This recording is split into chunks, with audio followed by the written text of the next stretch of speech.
Understand, it's not necessary for people to believe this information in order to weaken democratic institutions. You just have to flood a country's public square with enough raw sewage. Biggest terror threat in this country is white men, most of them radicalized right, to the right. You just have to raise enough questions. I just don't even know why there aren't uprisings all over the country, and maybe there will be. Spread enough dirt. Yes! Came down the escalator and called Mexicans rapists and murderers.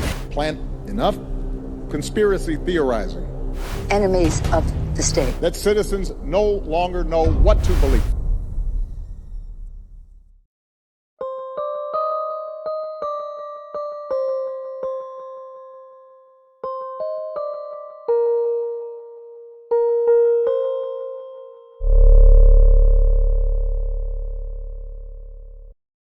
Whether you believe the detailed systematic steps on how to implode a country as spelled out by this ex-KGB agent in 1984, it is happening, and the elites think you are too dumb to see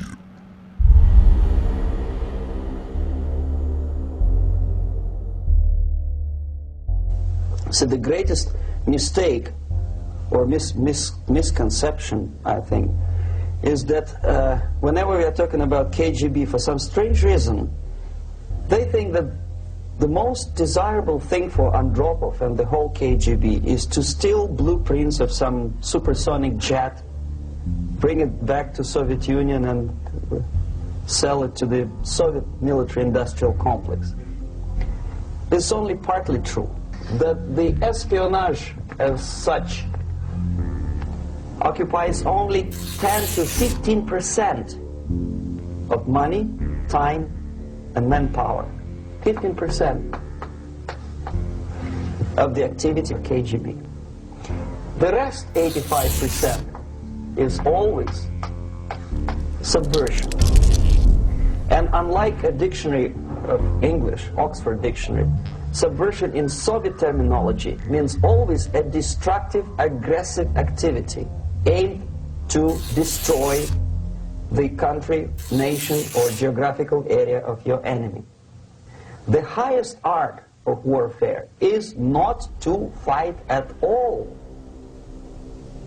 but to subvert anything of value in the country of your enemy, until such time that the perception of reality of your enemy is screwed up to such an extent that he does not perceive you as an enemy, and that your system, your civilization, and your ambitions look to your enemy as an alternative, if not desirable, then at least feasible.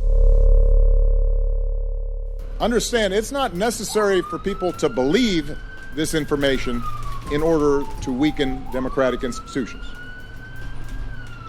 You just have to flood a country's public square with enough raw sewage. You just have to raise enough questions, spread enough dirt,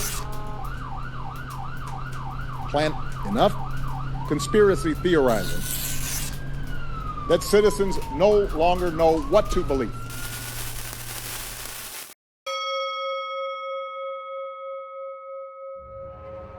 What subversion is? Basically, it consists of 4 periods, time-wise. The first stage of subversion is the process which is called, basically, demoralization. It says for itself what it is. It takes from, say, 15 to 20 years to demoralize a society. This is the time sufficient to educate one generation of students or children. One generation, one lifetime span of a person, a human being, which is dedicated to study, to shaping up the outlook, ideology, personality. What it includes? It includes influencing of various areas where public opinion is formulated or shaped. Religion, educational system, social life, administration, law enforcement system, military, of course, and labor and employer relations, economy.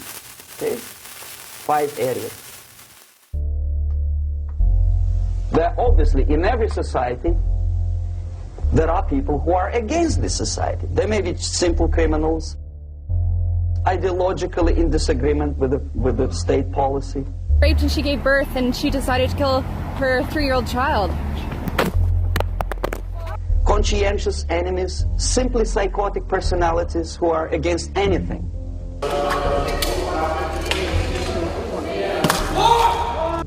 Right? And finally, there are a small group of agents of a foreign nation, bought, subverted, recruited, right? The moment all these movements will be directed in one direction, right? This is the time to catch that movement and to continue it until the movement forces the whole society into collapse, into crisis, right?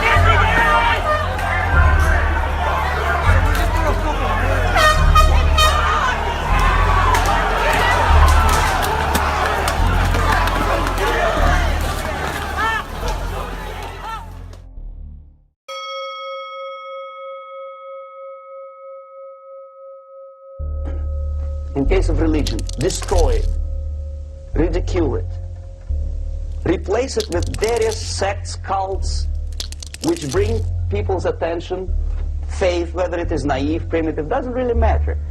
As long as the basically accepted religious dogma is being slowly eroded and taken away from the supreme purpose of religion, to keep people in touch with the supreme being, that serves the purpose. Therefore, replace it, accepted, respected religious organizations with fake organizations. Distract people's attention from the real faith and attract them to various different faiths.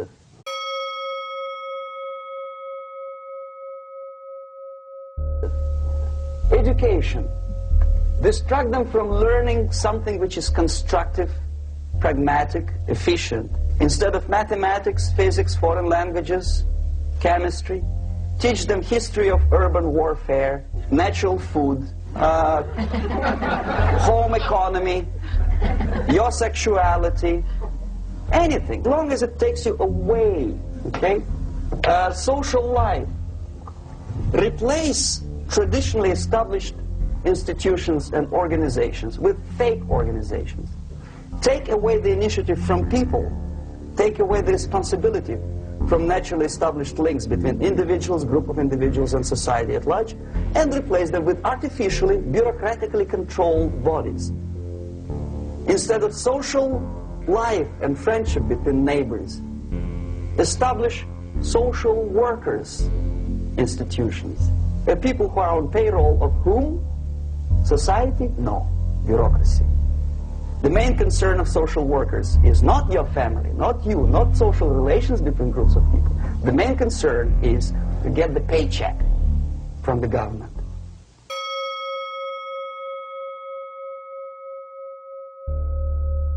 Power structure.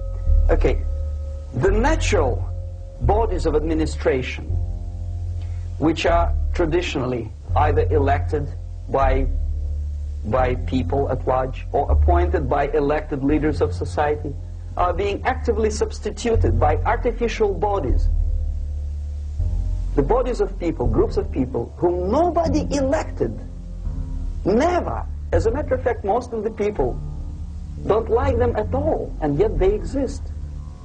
One of such group is media. Who elected them? How come they have so much power? Almost monopolistic power on your mind. They can rape your mind. But who elected them? How come they have a nerve to decide what is good and what is bad for the elected by you, president and his administration? Power structure slowly is eroded by the bodies and groups of people who do not have neither qualification nor the will of people to keep them in power, and yet they do have power.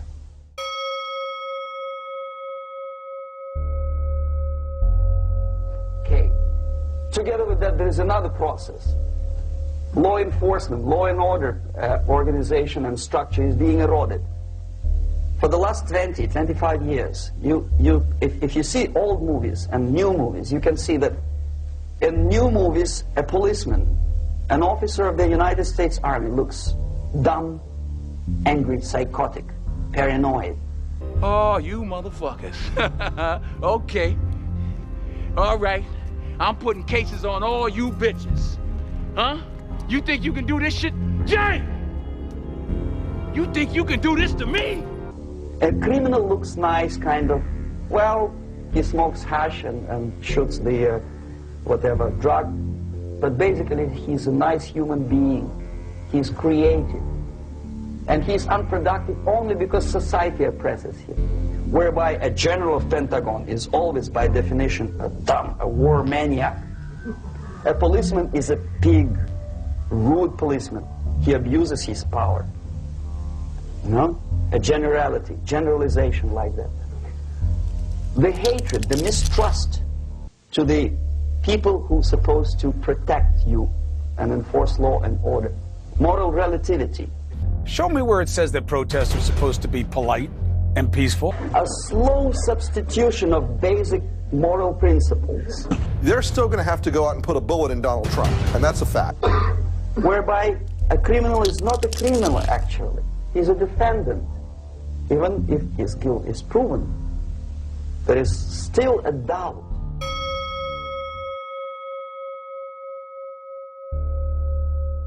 Okay, labor relations. At this stage, within 15 to 20 years, we destroy the traditionally established links of bargaining between employer and employee. Well, trade unions were established 100 years ago.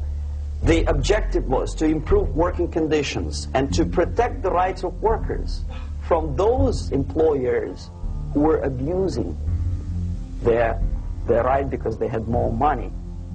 Objectively, at that time, initially, the trade union movement did work.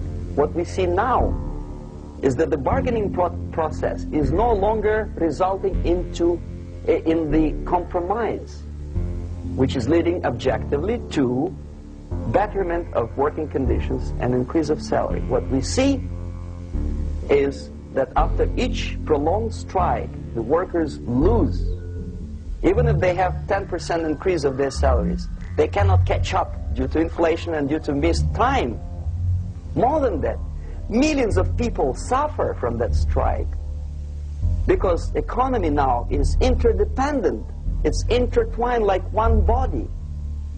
If previously steel workers, say 100 years ago, could strike and nobody would suffer, now it's impossible anymore. If a garbage collector strikes today, the rest of the multi-million city is stinking. I mean, there's no more service. In Quebec, for example, we had the electricians who were on strike in the middle of winter. You can freeze your bottom, and they still were on strike. Did they catch up with the salary? No, they lost. Who benefited? The leaders of trade unions. What is the motivation for strike? Improving of workers' condition? No, obviously it's not. Then what is it? Ideology. To prove to these capitalists. And the obedient horde of workers, like sheep, follow these people. And they cannot disobey. Why? Because if they do, you know what happens to them? Pickets, murders, shooting truck drivers. Why? To improve conditions of workers? No. Ideology. Whenever trade union strikes, we have influx of propaganda, mass media, ideological dissemination. The workers' right, and we repeat it like parrots. Yes, workers' right. Whose rights? Workers? No. The only freedom of worker to sell his labor according to his own desire and will is taken away from him. By whom? By trade union boss. We are in a class struggle now. If your conditions are being attacked, if your pay is being attacked, if your jobs are being stripped from you, you are in a class struggle. Unlimited power is given, responsibility. I was made to believe by media, by business, by advertising agencies that I need more and more and more. But what we did when I was working for Novosti Press, we would snow plow editorial offices, student organizations, religious groups with literature of class struggle, if not directly Marxist-Leninist propaganda, then a propaganda of illegitimate aspirations of working class.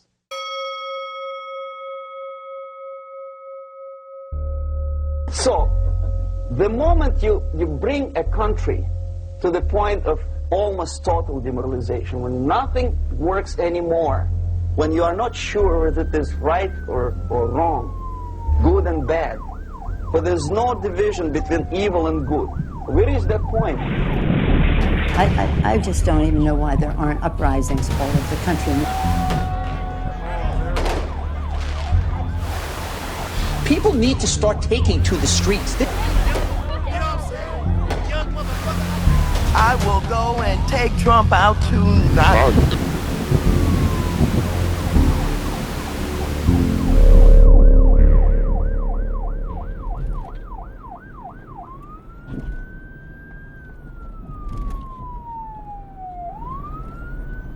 You